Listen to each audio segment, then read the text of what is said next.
What is up, Survivor Thrivers? Authentically me, Regina B, is back with another video. How are you? I hope you've been well. I hope you've been in good health. It has been, I think, 7 months since I've uploaded a video, and I have been meaning to. I have been missing my little community. I have seen myself grow so much. I think I got like 30 subscribers now, so thank you so much for joining the journey. Thank you for subscribing to the channel, checking out my videos, and I really wanted to get on here and just give you guys a life update. But 7 months is such a long time to update you guys on. It is, what's today, June 20th? And so much has been going on. We've had birthdays. My son graduated high school.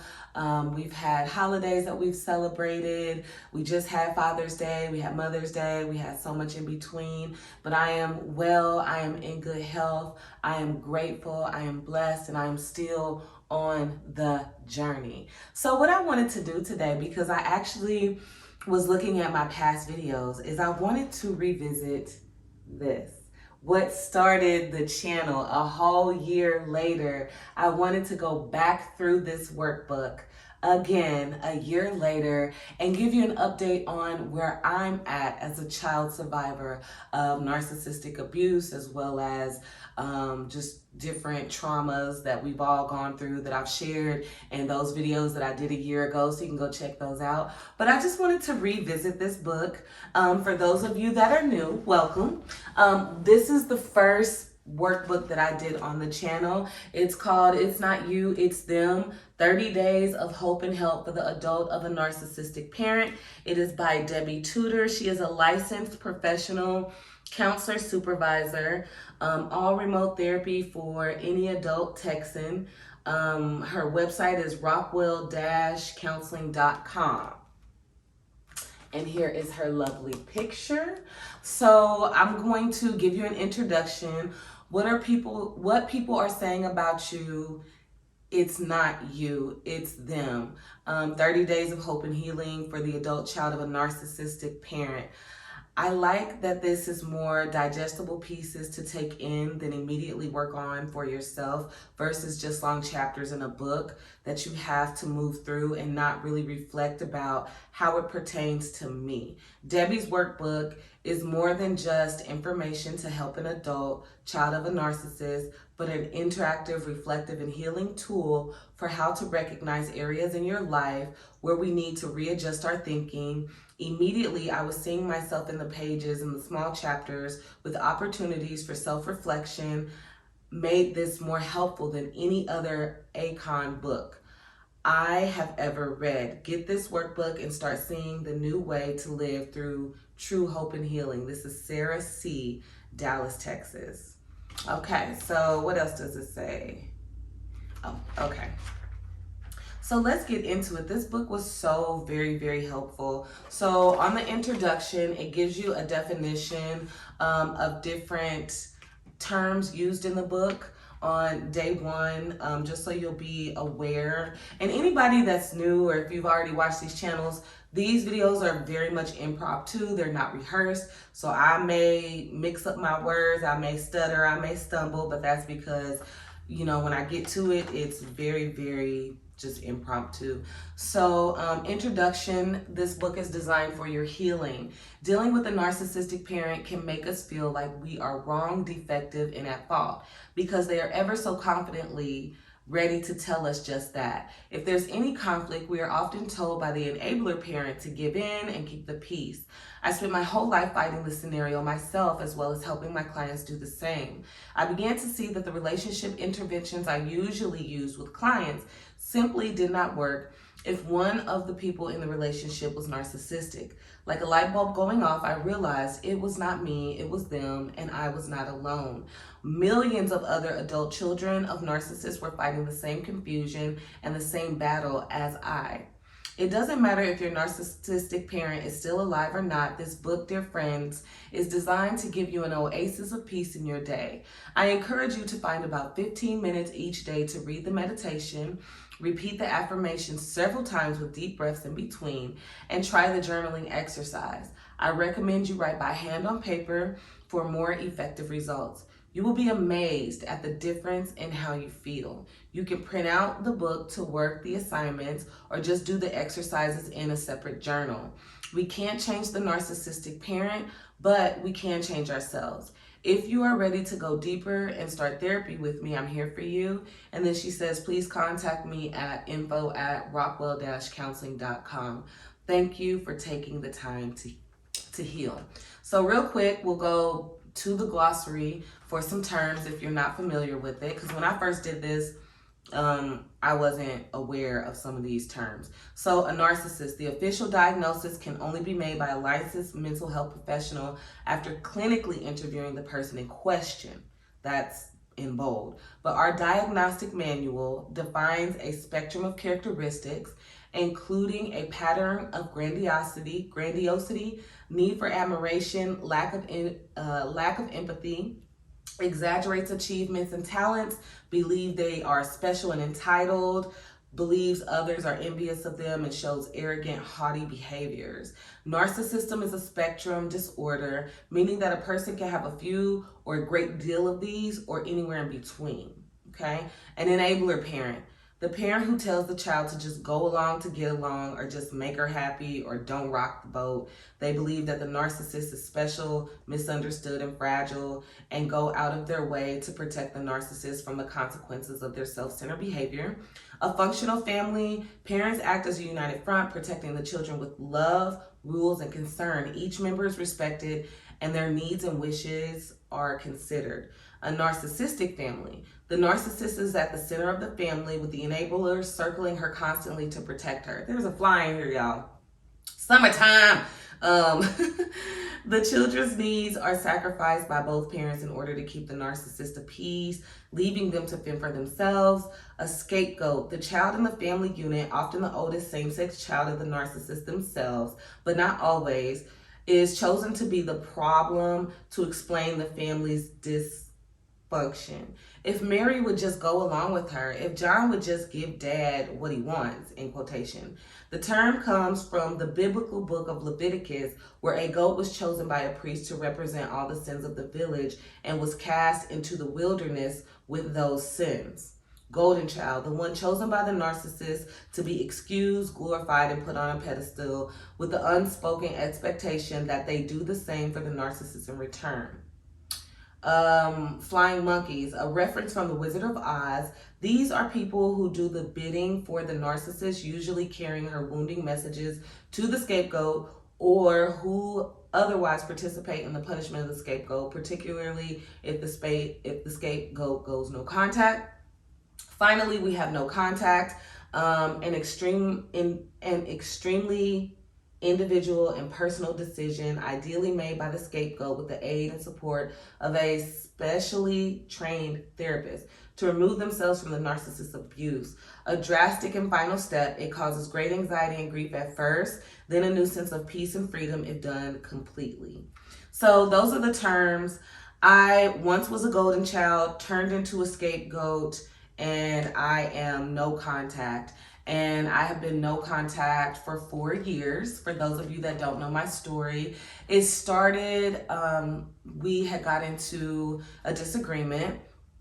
I finally stood my ground. I didn't give in to the manipulation and the gaslighting. And, I gave an opportunity of like, let's just forgive and we can move on, but I'm not going to revisit. I'm not going to debate. And that really, really angered my narcissistic parent to where she did the typical abuse, which is to hang up on me and then ghost me, not answer my phone calls, not answer my texts, not reach out for my kids' birthdays or my birthdays. And that's when I began this journey, and I decided to remain no contact. And I did seek therapy for that, and it really did help me stand my ground. And one of the terms that I really liked that my therapist gave me was like crazy making. And so if you are the survivor of a narcissistic parent, it's like they do these crazy making things to make you question yourself and doubt yourself and make you think, well, did I do something wrong? Is it me? Was that what she really meant? And it just spins you. And so therapy definitely was an added tool of mine that I used. I did this book first and then I actually found a therapist. So you can do it alone if you want, but I do recommend therapy, and I do recommend someone who is trained and is aware of narcissism, childhood trauma, childhood abuse, all of those things. So protected contact. I didn't know this was on here. My own invention. This is the decision of the scapegoat to protect themselves by only being around the narcissist in the presence of others. I like that. And then gaslighting, a process of communication used by the narcissist to convince the scapegoat that they are the source of the conflict. Narcissistic supply, the narcissist unwilling victim, flying monkeys, or those around them who give them the narcissist drama, attention, and adoration they need. If a scapegoat chooses to remove themselves from contact with the narcissist, they will find a replacement supply source. That is very, very true. So in the beginning, like I said, I was the golden child and my older sister was actually the scapegoat. And once I decided, you know what, I'm not going to play these cat and mouse games. I'm not going to deal with, the silent treatment, abuse. I'm not going to deal with that. Our narcissistic mother then began to try to have a relationship with my sister, which is what I always wanted. Like, I always found myself in the middle, the person making everybody comfortable, the person where them two would come together. And once I did that, they came together, and the reason I chose to do this is, like I said, Sunday was Father's Day, and we got together at my father's house. And as I was going to leave, my older sister said to me, go ahead and just reach out, and so that she could see how the kids is growing and how they getting along. It's not for you, it's for them. No, I never said that you cannot reach out to your grandchildren. I never said you couldn't reach out to me. This is something that you chose. And so as I was doing my run earlier, and as I was doing my meditation, and even before that, when I was reviewing some of the past videos that I did, it's like she was being a flying monkey in that moment. And she's never really attempted to ask me the full story, but she herself knows because she experienced it. From the ages of my nieces being very young, like 3 and 4, all the way for like 10 years, she had no contact with them. So what she's putting me through, my elder sister experienced that, and experienced it to a greater degree, because my elder sister was a single mother raising 3 small children. So she really needed that support from my mother, and it wasn't given. So when she whispered that to me, it made me like pray, and it made me be like, okay, God, are you wanting me to like reach out? And I said the prayer that I said when I started this video, when I started this channel, as well as years ago when she ghosted me. And that prayer was like, Lord, I forgive her. I don't want to have any resentment in my heart. I don't want to have any grudges in my heart. If it is your will, please tell me, should I reach out? I said that prayer literally this morning, and it was a quick, soft no. I should not. I am actually at a really good place. You guys have seen my journey. You've seen my running journey. I certified as a personal trainer, life update, group instructor, yoga instructor, and I actually just this past Saturday on the 17th, I instructed my second class. And my first class was 5 people. This next class over doubled that. There were 12 people there. My truly blessed best friend / soul sister was there. Another one of my best friends was there. And we don't get together all the time, but when we get together, it's like no time has passed at all. Like those vibes, right? And so I was like, no, I'm going into a different chapter in my life, and I feel myself becoming confident and putting myself out there and doing something that I'm very, very passionate about, which is helping others heal, helping others find the tools to better their life. And so, for her to say that to me, I was just kind of like, no. So we're revisiting this. So let's get into day 1, because I'm actually going to visit my niece and check out her new apartment. So I'm really excited, but I wanted to take the time to do this. So this is day 1, a year later. Okay, so day one. But what about the good? Knowledge is power is the quote, and that is by Francis Bacon. It's important to remember that this recovery work is not a journey of blame or condemnation, but one where we seek understanding of what happened to us in order to heal. My clients often struggle with their right to feel the damage done by the narcissistic parent because, after all, Debbie, there were some good times too. Of course there were. No one is all bad or all good. The purpose of this exploration is to understand the way that their characteristics shaped who you are today, so you might find freedom and change.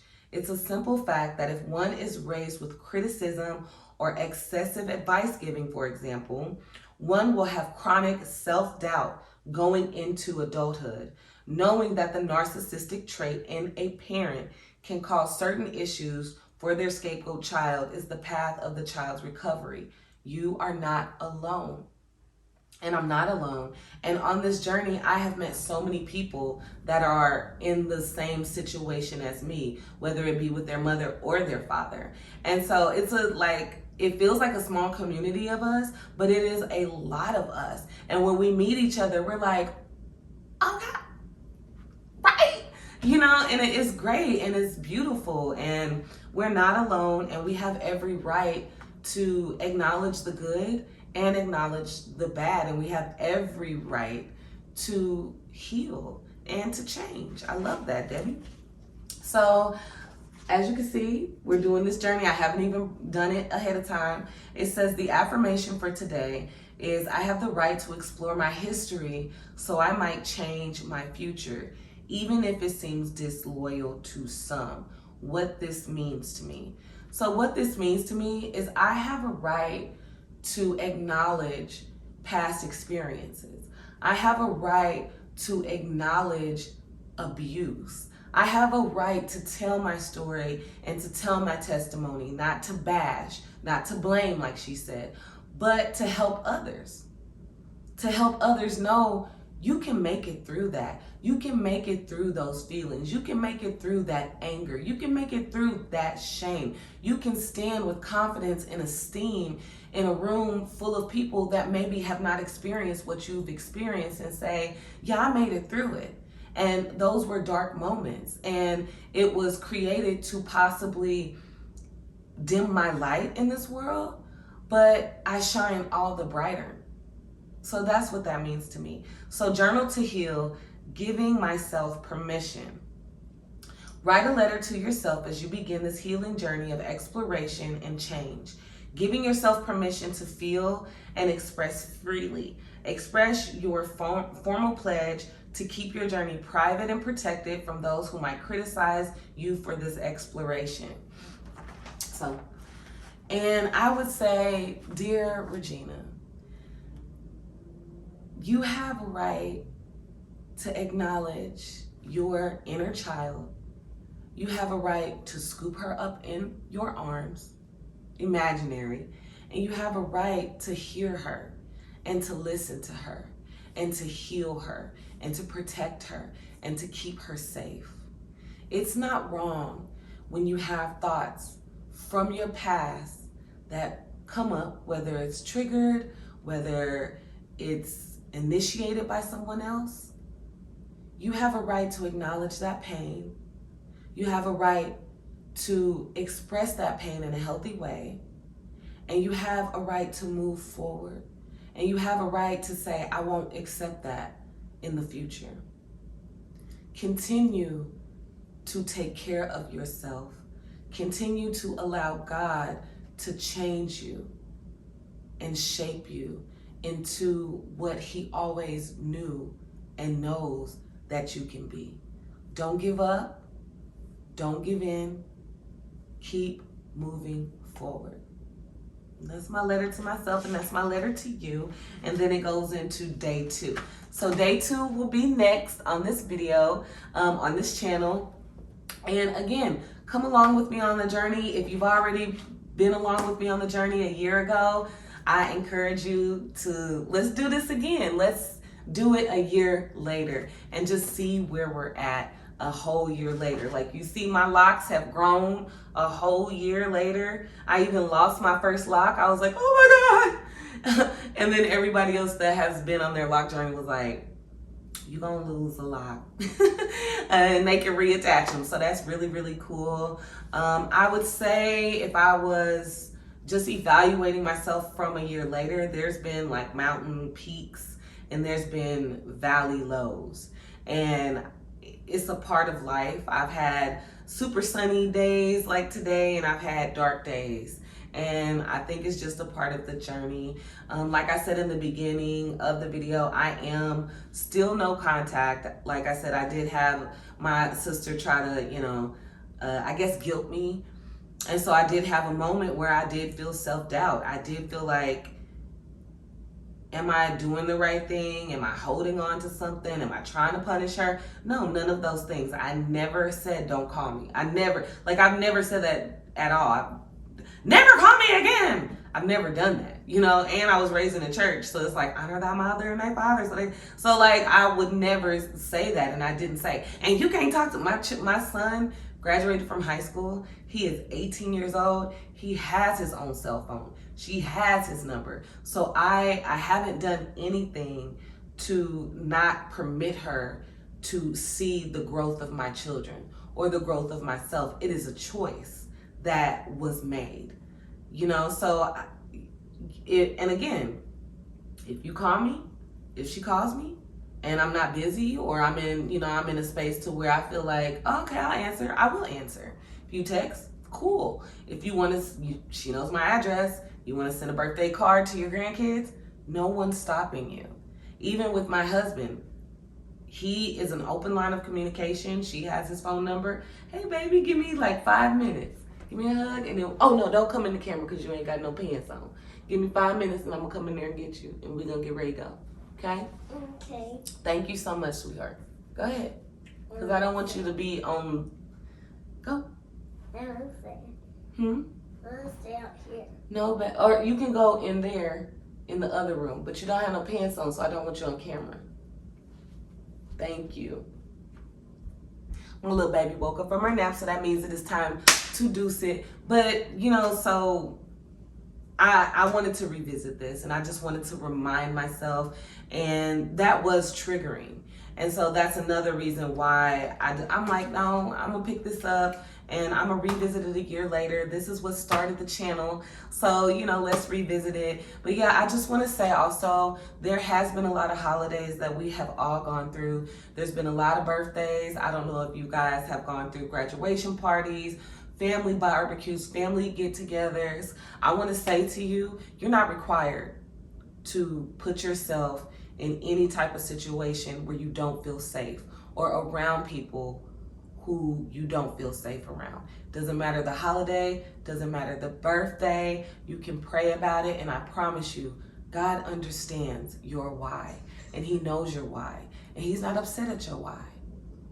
He's not upset at it, and he loves you, and he understands you. So give yourself that permission, like she said in the book, to really meditate, pray, and think about the people that you choose to put yourself around, knowing that you're not required to put yourself in unhealthy situations. Don't let anybody guilt you about your decision to take care of you and your family and your well-being and your mental health. Okay? Don't allow anybody to guilt you, and stand firm. Stand firm in your faith. Stand firm in what you believe. Just stand firm, and then know that you're not alone. That you are not alone. Even if you're the only person in your family to do what you're doing, you are not alone. There's somebody else out there that's like you. Me. This is not traditional. I mean, I think it's great when I run into people, and now I'm seeing all these videos about, if it's your family, it don't matter, mother, brother, father, sister, but back when I first started this journey, there wasn't a lot of open support, because that's just not something you do. And so now there's so many YouTube videos, there's so many different Instagram shorts and just different things where people, they're more like us than not. Okay, so I just want to thank you so much for rocking with the channel. If you've made it this far in the video, shout out to you. Thank you for your support. Thank you for your views. I see you. I appreciate you. I hope you join me on this journey. Give this video a thumbs up if you enjoy it. Subscribe to the channel if you're not. Look forward to sharing more videos with you. I probably will take you on this journey with me as I began my career as a yoga instructor. Ultimately, I want to have like a run studio, and I want to, get into coaching, running, but not like track or cross country, but just, how they do the Peloton. And you got somebody coaching you. Like, I want to do that. So, send some prayers up for me in that area, and thank you so much. I just want you to know God loves you. And I almost forgot. Go out there and get after whatever your get after is.